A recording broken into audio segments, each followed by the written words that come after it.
Hello दोस्तों, welcome to my YouTube channel.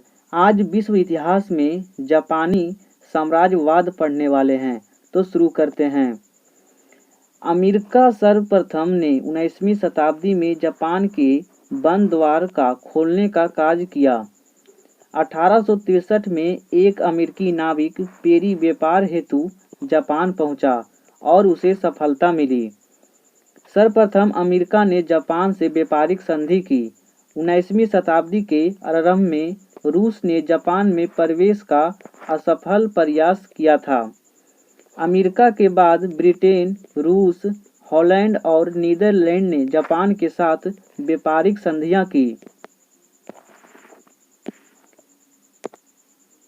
विदेशी प्रभावों से जापान का आधुनिकीकरण संभव हुआ।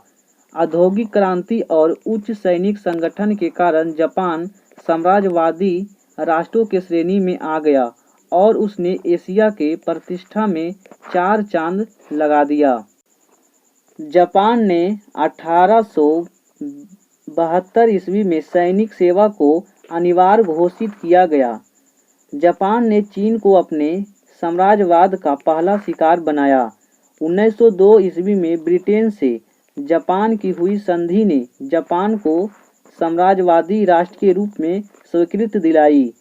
चीन जापान युद्ध 1894 से 95 के बीच हुआ। कोरिया पर अधिकार कर चीन जापान के बीच 1 अगस्त 1994 के बीच युद्ध की घोषणा हुई। जापान से हारने पर चीन को शिमोनोसेकी की संधि करनी पड़ी। जापान ने युद्ध हर्जाना के रूप में चीन से विशाल धन अर्जित वसूल किया। साथ ही चीन के जापान को फार्मोसा, पेशकार्ड्स के द्वीप एवं लियाओतुंग प्रदेश भी मिले। मेआईजी पुनः स्थापना से उत्पन्न जापान की राजनीतिक अशांति को चीन के विजय ने दूर कर देश में एकता व शांति उत्पन्न किया। जापान में आधुनिकीकरण की प्रक्रिया की शुरुआत मुत्सुहितो द्वारा हुई। जापान में साम्राज्यवाद का दूसरा शिकार रूस हुआ। रूस द्वारा शिमोनोसेकी की संधि का विरोध करना 1904 और 5 में रूस जापान युद्ध का कारण बना। एशिया के साम्राज्यवादी देश जापान ने यूरोप में साम्राज्यवादी देश रूस को 1905 ईस्वी में मात्र 1 वर्ष के युद्ध में पराजित कर दिया।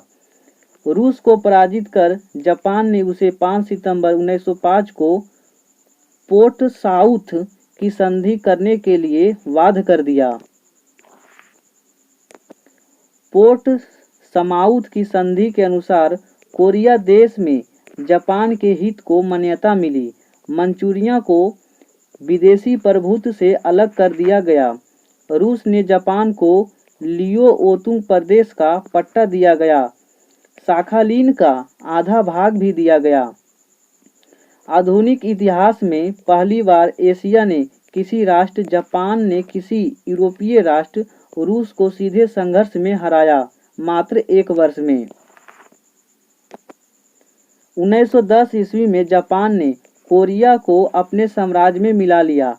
जापान द्वारा चीन को हारने के बाद चीन में उन्मुक्त द्वारा की नीति को प्रोत्साहन मिला। 1911 ईस्वी में चीनी क्रांति भी चीन जापान युद्ध का परिणाम था। एशिया एशिया वालों का है, यह नारा चीन जापान युद्ध के बाद उठने लगा, जब एशियाई देश में जापान की जीत से राष्ट्रवाद का लहर फैलने लगी। 13 दिसंबर 1921 ईस्वी में जापान, ब्रिटेन, फ्रांस और अमेरिका के बीच चतुर्शक्ति संधि हुई। इन देशों ने आपस में वादा किया कि वे प्रशांत महासागर में एक दूसरे के टापुओं तथा प्रदेशों को सम्मान करेंगे। 1928 ईस्वी में जापान ने पेरिस समझौते पर हस्ताक्षर किया। 1930 ईस्वी में विश्वव्यापी आर्थिक संकट छाया। जापानी जनता का ध्यान भूखमरी और बेकारी से हटने के लिए जापान ने आक्रमण अथवा विकृत राष्ट्रवाद का सहारा लेकर मंचूरिया के प्रश्न को लेकर चीन पर पुनः आक्रमण किया। 1931 ईस्वी में जापान ने चीन पर पुनः आक्रमण किया तो उसका घोषित उद्देश्य पूर्वी एशिया को साम्यवाद से बचाना था। इसीलिए राष्ट्र संघ में पूंजीवादी साम्राज्यवादी राष्ट्रों ने जापान के चीन आक्रमण का समर्थन किया। 1931 ईस्वी में जापान की साम्यवादी आकांक्षाओं का पहला शिकार मंचूरिया हुआ। मंचूरिया साम्राज्य को सुलझाने में राष्ट्रसंघ असफल रहा। 20 मार्च 1933 ईस्वी में जापान ने राष्ट्रसंघ की सदस्यता त्याग दी। पीत आतंक यानी पीला आतंक नाम से जापान को संबोधित किया जाता था। 29 जनवरी 1931 को जापान ने संघाई पर भी हमला कर दिया, पर विदेशी दबावों के कारण 1937 में संघाई से जापानी सेना का वापस लौटना पड़ा। मंचूरिया में जापान ने एक कठपुतली सरकार की स्थापना की थी। 1936 ईस्वी में जापान ने जर्मनी से और 1937 में इटली से संधि किया, जिसमें रोम, बर्लिन, टोक्यो, धुरी का निर्माण हुआ। 1937 ईस्वी में सैन्यवाद और साम्राज्यवाद का दूसरा दौर शुरू हुआ। फरवरी 1937 ईस्वी में कुओमिंतांग और कम्युनिस्टों में जापान के खिलाफ युद्ध का समझौता हुआ तो चिंतित जापान ने चीन पर चढ़ाई कर दिया। 1937 ईस्वी में चीन जापान युद्ध हुआ, जिसमें चीन पराजित हुआ। द्वितीय विश्व युद्ध छिड़ जाने पर जापान ने धुरी राष्ट्र का साथ दिया। द्वितीय विश्व युद्ध छिड़ने के बाद 1940 ईस्वी में जापान, जर्मनी और इटली धुरी राष्ट्र के बीच एक दूसरी त्रिदलीय संधि हुई। जुलाई 1941 में जापान ने हिंद चीन क्षेत्र में अपनी सेना भेज दी। अमेरिकी सरकार ने जापान के हिंद चीन क्षेत्र पर आक्रमण का विरोध कर उसे व्यापार पर प्रतिबंध लगा दिया। इससे जापान बौखला उठा। 7 दिसंबर 1941 को जापानी सेना ने अमेरिका के पर्ल हार्बर पर आक्रमण कर दिया। पर्ल हार्बर पर आक्रमण के प्रशांत महासागर में मौजूद अमेरिकी जल शक्ति को गहरा झटका लगा, जिससे अमेरिका हिल गया। 25 दिसंबर 1941 में हांगकांग पर जापान का अधिकार हो गया। जून 1942 ईस्वी तक पूरा बर्मा जापान के अधीन हो गया था। फिलीपाइंस भी जापानी आक्रमण का शिकार हुआ। 2 जनवरी 1942 ईस्वी को मनीला पर जापान का कब्जा हो गया। 16 मई 1942 ईस्वी तक जापान के समस्त फिलीपींस और 12 जून 1942 ईस्वी तक एलुएसियंस द्वीप जापान के अधीन हो गए। इस प्रकार जापानी साम्राज्य उत्तर में साखलिन, दक्षिण में ऑस्ट्रेलिया, पश्चिम में बर्मा से पूर्व में गिलबर्ट द्वीप तक फैल गया।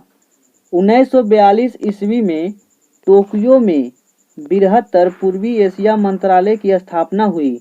1945 में बृहत्तर पूर्वी एशिया सम्मेलन में सभी देशों के राजाध्यक्षों के बीच एशिया वालों के लिए एक नारा लगा। पूर्वी एशिया से पश्चिमी प्रभाव के समाप्ति की घोषणा की गई। द्वितीय विश्व युद्ध के दौरान जापान की सैन्य शक्ति नष्ट हो रही थी। 9 जून 1945 को अमेरिका, इंग्लैंड और चीन ने जापान के बिना शर्त आत्मसमर्पण की और अंतिम चेतावनी दी, जिसे जापान ने ठुकरा दिया। 6 अगस्त 1945 ईस्वी को अमेरिका ने जापान के हिरोशिमा नगर पर परमाणु बम का प्रयोग कर दिया। इसी समय रूस ने भी जापान के विरुद्ध युद्ध की घोषणा कर दी। 9 अगस्त 1945 को अमेरिका ने जापान के दूसरे नगर नागासाकी पर एटम बम यानी अणु बम गिरा दिया।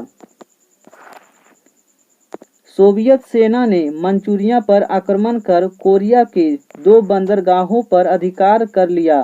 अब जापान के समक्ष आत्मसमर्पण के सिवा कोई विकल्प नहीं था। 2 सितंबर 1945 को टोक्यो की खाड़ी में ठहरे अमेरिकी जहाज मिस्री में हस्ताक्षर कर जापान ने आत्मसमर्पण कर दिया। 1945 में मित्र राष्ट्रों के समक्ष आत्मसमर्पण करने के साथ ही जापान साम्राज्यवाद का अंत हो गया।